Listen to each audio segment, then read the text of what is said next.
3. A mãe de Freud. O meu livro Sapiens, uma breve história da humanidade, foi escrito originalmente em hebraico, para um público israelita. Após a publicação da edição em hebraico em 2011, a pergunta mais comum que me fizeram os leitores israelitas foi porque eu quase não mencionava o judaísmo na minha história da raça humana.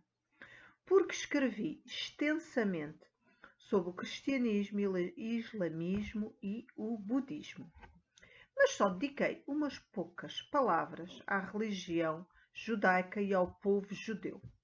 Estava ignorando a sua imensa contribuição à história humana de propósito?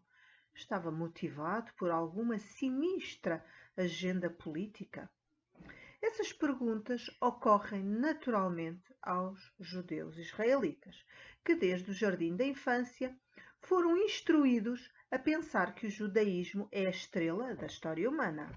As crianças israelitas geralmente concluem 12 anos de escola sem receber uma imagem clara dos processos históricos globais. Não se lhe ensina nada sobre a China, a Índia ou a África. E embora aprendam sobre o Império Romano, a Revolução Francesa e a Segunda Guerra Mundial, essas peças avulsas de quebra-cabeça não acrescentam muito a qualquer narrativa mais abrangente. Em vez disso, é a única história coerente oferecida pelo sistema educacional israelita começa com o Antigo Testamento hebraico. Continua na época do Segundo Templo, passa por várias comunidades judaicas da diáspora e culmina com a ascensão do sionismo, o Holocausto e o estabelecimento do Estado de Israel. A maioria dos estudantes deixa a escola convencida de que esse deve ser o principal enredo de toda a história humana, pois, mesmo quando os alunos ouvem relatos sobre o Império Romano ou a Revolução Francesa, a discussão na classe se volta para com o Império Romano. Tratava os judeus ou para o status legal e político dos judeus na República Francesa. Pessoas alimentadas numa tal dieta histórica vão sofrer para digerir a ideia de que o judaísmo teve relativamente pouco impacto no mundo como um todo. Mas a verdade é que o judaísmo só desempenhou um papel modesto nos anais da nossa espécie. Ao contrário de religiões universais como o cristianismo, o islamismo e o budismo, o judaísmo sempre foi um crédito tribal. Ele se concentra no destino de uma pequena nação e de uma terra minúscula e tem pouco interesse pelo destino de todos os outros povos e todos os outros países. Por exemplo, ele se importa pouco com os acontecimentos no Japão ou com o povo do subcontinente indiano. Não é de admirar, portanto, que o seu papel histórico tinha que ser limitado. É verdade que o judaísmo gerou o cristianismo e influenciou o nascimento do islamismo, duas das maiores religiões na história.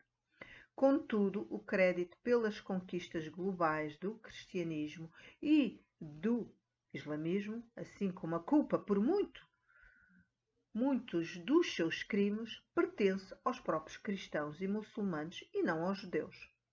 Assim como não seria justo culpar os judeus pelos assassinatos em massa nas cruzadas, o cristianismo é 100% culpado, tampouco há motivo para acreditar ao judaísmo a importante ideia cristã de que todos os seres humanos são iguais perante Deus, ideia que está em contradição direta com a ortodoxia judaica, que até mesmo hoje em dia sustenta que os judeus são intrinsecamente superiores a todos os seres humanos.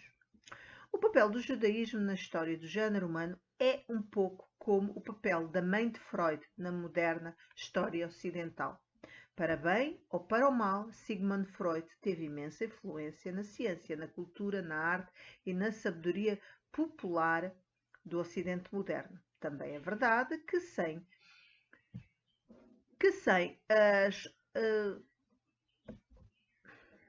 que sem a mãe de Freud não teríamos Freud e que a personalidade de Freud, suas ambições e opiniões provavelmente foram modeladas em qualquer medida por suas relações com a mãe, como ele seria o primeiro a admitir. Mas quando se escreve a história do Ocidente moderno, ninguém espera que haja um capítulo inteiro sobre a mãe de Freud. Da mesma forma, sem o judaísmo, não se teria cristianismo. Mas isso não justifica dar muita importância ao judaísmo quando se escreve a história do mundo. A questão crucial é que o cristianismo fez com o legado da sua mãe judia. Não é preciso dizer que o povo judeu é um povo singular, com uma história espantosa, embora isso valha para a maioria dos povos.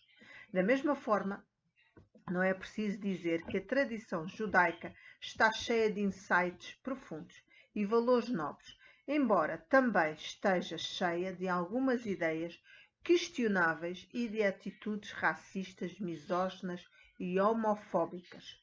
Além disso, é verdade que relativamente a seus números, o povo judeu teve um impacto desproporcional na história dos últimos 2000 anos. Mas quando se olha para um grande quadro da nossa história como espécie, desde o surgimento do Homo sapiens há mais de 100 mil anos, é óbvio que a contribuição judaica para a história foi muito limitada. Humanos estabeleceram-se em todo o planeta, adotaram a agricultura, construíram as primeiras cidades e inventaram a escrita e o dinheiro milhares de anos antes do surgimento do judaísmo.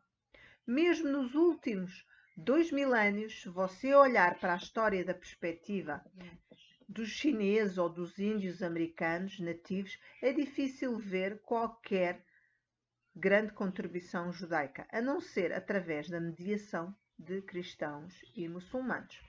Assim, o Antigo Testamento hebraico acabou se tornando a pedra angular da cultura humana global, porque foi calorosamente adotado pelo cristianismo e incorporado na Bíblia. Em contraste, o Talmud, cuja importância para a cultura judaica ultrapassa de longe a do Antigo Testamento, foi rejeitado pelo cristianismo e, consequentemente, permaneceu como um texto esotérico, quase desconhecido de árabes, poloneses ou holandeses, sem falar de japoneses e maias, o que é uma grande pena, porque o Talmud é um livro muito mais ponderado e compassivo do que o Antigo Testamento. Você é capaz de citar uma grande obra de arte inspirada no Antigo Testamento? É fácil. David, de Michelangelo, Nabucco, de Verdi, Os 10 Mandamentos, de Cecil B. DeMille. Você conhece alguma obra famosa inspirada no Novo Testamento? É Canja, A Última Ceia, de Leonardo da Vinci, Paixão segundo Mateus, de Bach, A Vida de Brian, do Monty Python. E agora, o verdadeiro teste. Você pode citar uma lista de obras-primas inspiradas no Talmud? Embora as comunidades judaicas que estudam o Talmud se espalhem por muitas partes do mundo, elas não desempenharam um papel importante na construção dos impérios chineses, nas viagens europeias de descoberta, no estabelecimento do sistema democrático ou na Revolução Industrial. A moeda, a universidade, o parlamento, o banco, a bússola, a imprensa